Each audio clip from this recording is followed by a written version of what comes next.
Hey, welcome back again to seeing the basics of modeling tools, just kind of knowing what the tools are, what they can do.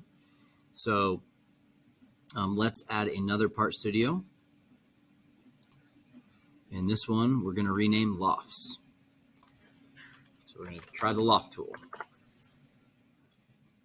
All right, so the Loft tool basically is a really good transitional tool to transition from one shape to another. If you hover over Loft, it says create, add to, subtract from, or intersect parts or surfaces by placing a smooth face between ordered profiles.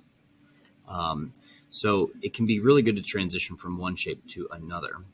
And you know, we could really spend a lot of time in the Loft digging deep. So I'm doing a very, very, very quick just seed planting thing. In the beginning, I'm going to create my shapes on parallel planes, which I don't have yet when I start a new part studio. So I'm going to go ahead and hide the top and the right, and then I'm going to use the plane tool. And the type of plane tool I'm going to use is the offset one. So I'm just going to offset a plane from the front and kind of kick it forward or backward. It really doesn't matter, but how about, the 4 or 5 inches, kind of get a little distance between there is probably good. All right, so now I have 2 parallel planes, and I'm going to sketch on, how about the back one first maybe? And let me just make a rectangle back there. Again, the exact size and dimensions don't matter so much, and I'm going to accept that. Now,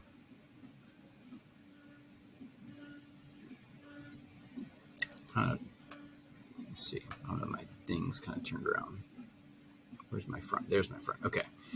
So you can see I've got the rectangle on that plane, and now in front of that plane, so there'll be some distance and space. I'm going to sketch a circle, but make sure you get the other plane, that they're not both on the same one, right? And so I'm going to do a circle here. I'm going to keep them kind of aligned. It doesn't have to be perfect, but I'm just trying to do kind of a basic thing. And I'm going to tilt it so you can see. So these sketches are not in the same plane, right? If you're looking at orthographically, it might look like they're on the same sketch, but they're not. There's space between them. So the Loft tool is going to transition. It's going to create material. And as it creates that solid object, it's going to transition from one shape on one end to the other shape on the other end. It's pretty cool. So I'm going to hit Loft, and I'm just going to do this, let Onshape do it itself. So it's going to be kind of the most basic Loft. I'm not going to try to manipulate what it's doing. We're just going to accept what it does. So rectangle, it needs 2 profiles, and then circle. And it creates that. I'm going to go ahead and accept it, and there you go. So that's a solid object.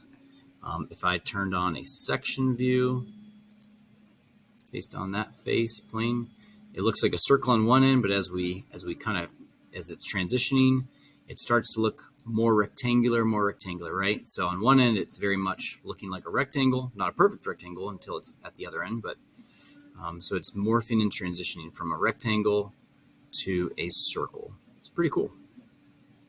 Okay. Turn off that section view so it doesn't. All right, so then we played around with a couple other features within this. So I repeated 2 more times these basic shapes. So I'm going to sketch on plane 1. I think I got the back one. Tilting it helps me see. Another rectangle. Honestly, you know what? If you go ahead and make 2 rectangles while we're in this sketch, that'll set up a couple more lofts. So we'll accept that. And then we'll sketch now on the front plane a couple more circles.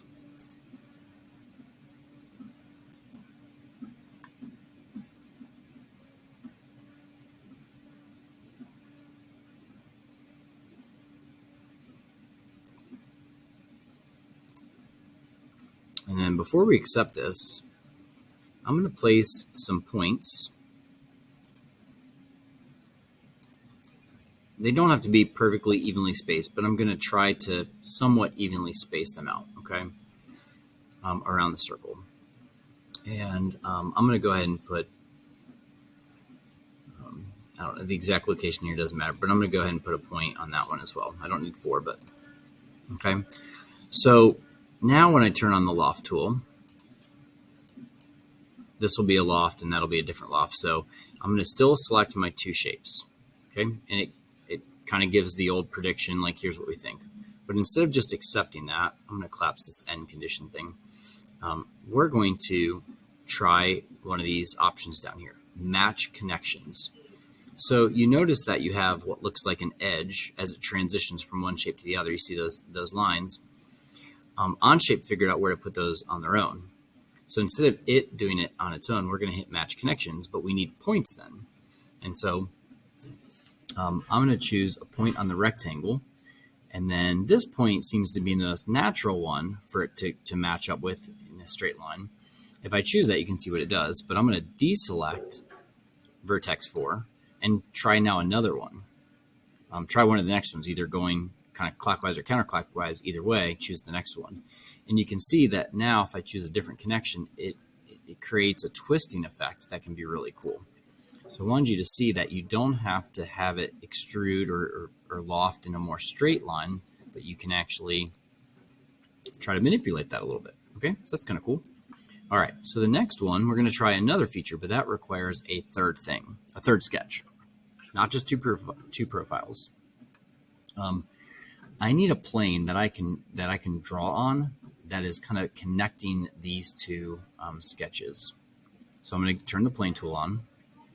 Okay, the plane tool that I'm going to use this time is the 3-point plane. So I get to pick 3 points, 3 non-collinear points, and it'll draw a plane based on those 3 points. So I'm going to choose those two, and how about that one? Okay. That'll be it. That gives me now a surface to sketch on.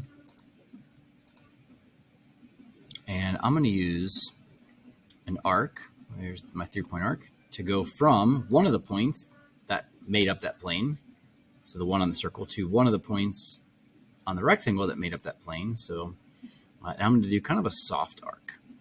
Okay, I don't want to be like some major arc because I could do something too crazy that doesn't want to cooperate with me. Okay, so that created a third sketch. I can hide that plane, might be a little simpler. You can still see the sketch. So I have 2 sketches that have regions, and I have a third sketch that has just an arc. That arc is going to be used as a path to kind of guide the loft. So when using the loft tool from one shape to the other, it naturally wants to go kind of in the straightest, shortest distance, right, to go from one to the other. But if we don't want to go straight there, we want to kind of guide that loft, okay? Then in these options down here, there's one called path. So if I turn that on, it says, okay, give me an edge or curve or something, a sketch. So I'm going to go click on that arc we created, and you'll see that I can bow that. And now it's kind of showing me that the loft is happening through regions, and I can even see that transition from circular to more rectangular. It doesn't seem like if I change the number of these that are kind of like ribs, that it really affects the output a whole lot at our level, right? So I don't mess with that too much, and then just accept it. I know that has meaning, but we're just kind of at a pretty simple understanding right now. So you can see how that output, that loft, created a shape where we can kind of guide it around something. So if you know you want to transition from one face to another, but don't want to go in a straight line because maybe you'd get some interference, get in the way, and you can kind of curve it or guide it around an obstacle, that might be a useful tool. So there you go. There is, I mean, there's a lot more you can do with lofts. As you see, I kind of heard you can loft remove. Maybe I should do that really fast. Like what if I sketch on this face? What if I do like a, about a, here I'm always using circles and rectangles when we use a polygon. That did not, that sketch did not stick. I must have clicked the wrong thing. Okay, so